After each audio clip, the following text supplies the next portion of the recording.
Sabrina, thank you very much for taking the time to be with us today. You're obviously doing so much here at Severndale. It's very difficult to put it into a nutshell. But if you had to sum up what the aim is of the education that you're providing here, how would you sum it up? Well, we've taken the opportunity to actually revise what our core aims are. We've done that with the staff and the senior leadership team, and we wanted to put into a nutshell and reflect what all the things that we do here and the diverse range of children that we have here and young people, the type of activities they do, and just making sure that it encapsulates that. So we've actually revised our values into a statement of everybody valued, everybody included, and everybody learning. And that is everybody in the wider sense, not just the children themselves, the parents that we work with, that we're in partnership with, and also those outside agencies and communities around us and around the children, because they come from far and wide. So it's making sure that although we are educationalists for the children, so we teach them how to, to prepare them for life outside of school, whilst they're at school and as adults. We also want to make sure that our communities are accepting of and ready to accept our young people and children into their community. So practically, in terms of the way you're teaching the children, does that differ largely to the way children might be taught in a mainstream school? It's different in that our focus is less on the qualifications and driven by exam results and the grade profiles that all schools in the country are trying to work towards. Our students will be given those opportunities also. However, the approach is more holistic than that. So we focus on the softer skills of resilience, for example, of how sociable they can be and accepting of others they can be, so that when they do leave, they're equipped to and know what they might expect from others around them. So how did the school originally get involved with Tickwood? Interestingly, I was there sort of 10 years ago with one of the first groups that worked at Tickwood, and we started the partnership there and then. Tickwood was a very different place then. It was more like a working farm. Well, it is a working farm, but less of the activities that we're seeing now. So back then it was very much about the horticultural element and which enriched our vocational work and the curriculum that we had there. We'd then bring back the produce, we'd make soups and pasta sauces and things like that, and as part of mini enterprise we'd sell that to our staff and take it home and so on. So we still do some of that, but the partnership that we have with Tickwood is big, has grown, and we now have a multitude of, most of the school now go to Tickwood and do various activities. So from forest schools to the vocational stuff that I was talking to you about before, and also Duke of Edinburgh, so they'll do residential visits there. So how does, in terms of what we were talking about, teaching resilience and some soft skills and independence, how does what's on offer at Tickwood, help the children with that kind of side of the education they're getting? Well, we see initially children being very wary of the environment. It's a woodland environment. It's different to what they may be used to coming to a school or living within a town or so on. So a lot of our children are quite wary. They're not confident in that environment to take their own risks, to be aware of themselves. They'd rather just follow the direction of the adults. But as time progresses and they get used to what's expected of them, they have grown in confidence and resilience, and they will assess the risk themselves, and that's the purpose of what we do at Tickwood for the majority of the children. Through particularly the forest schools and bushcraft, it's about the problem-solving element of it, and feeling like they have they're in control of their exploration, they're in control of what is necessary to complete a task. So at a very young age, they're showing those kind of skills coming through. And how important is Tickwood and those activities that they're doing to the kind of overall, overall education that you're offering to these kids and their families? Well, actually, the families have come back and said how much their children enjoy going.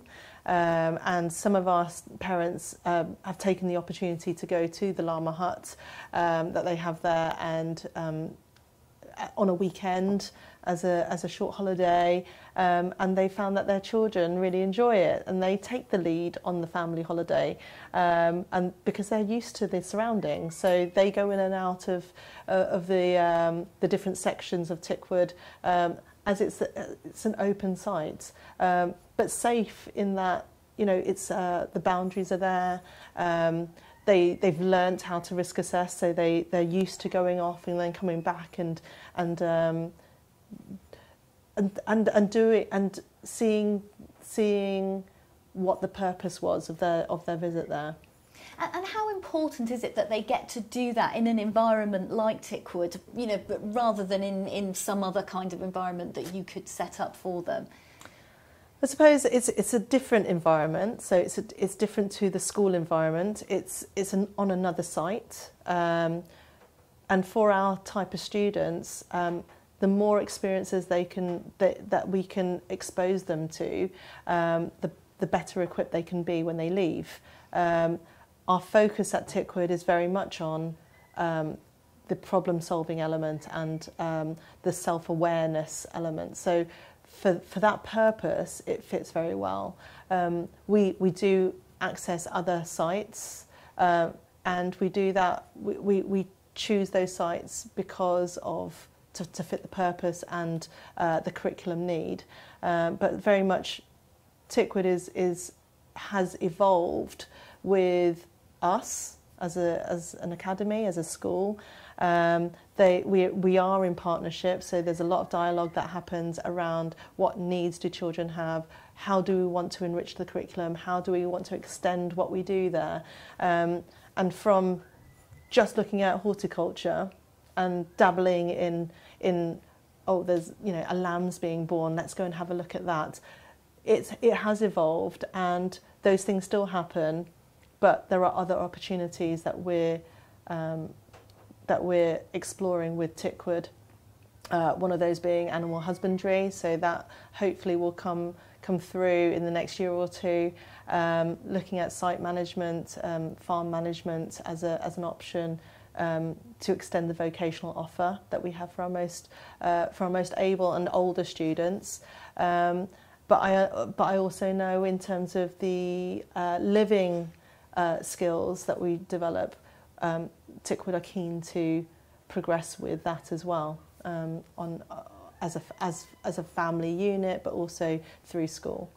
And I know it's very difficult to measure these things, but are you able to measure the effect it's had on the children and what they've been able to achieve? The fact that there's been such a long involvement with Tickwood.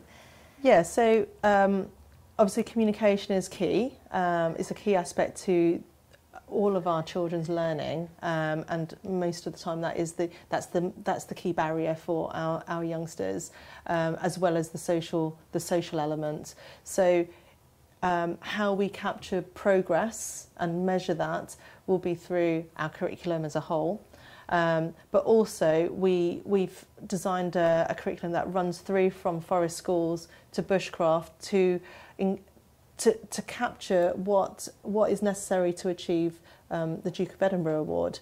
So actually we see that as a route of progression to achieve that award for some, but work towards that award for others. So they may not achieve it in its entirety, but they may be able to achieve some of it as aspects of. So we hold value to that because it's recognised. People from outside of school will recognise that, and that award is all about personal achievement. So, and which is part of our values and what we want them to leave with as an outcome for why we do what we do. It's very much about individuals doing what they can in their adult life and also in their life as children outside of school. So in their family homes, but also through work and vocational, whether it be paid or whether it be voluntary. So we have a very wide range of abilities that our children will display. So for some, our aspirations will very much be about work, but holding down a job, not just finding a job. So those soft skills will come into play around what they need to know to be able to hold down a job. For some, it may not be paid, like I said. It may be a voluntary thing, maybe through a charity, but those things are all things that they can participate in and give back to within a society. And that's part of our values. It's about that inclusion, not just to do something with their lives, but also to be included in participating into the wider society because they can and they want to, and that's what we prepare them for. For others, it will be a huge achievement for them to be able to participate within their home and their family setting, and that to us probably will make the biggest difference to all the families that we have here.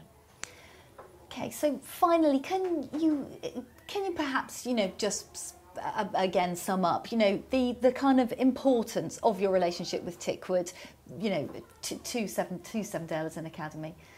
Our partnerships with Tickwood have always been really important to us, as they share the same values.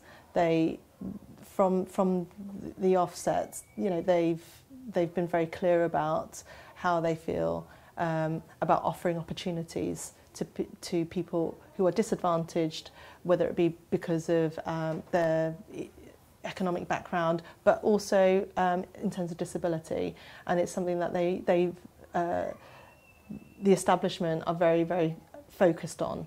And they've listened to where the barriers are, how we can overcome those, and they very much shared that strategy with us.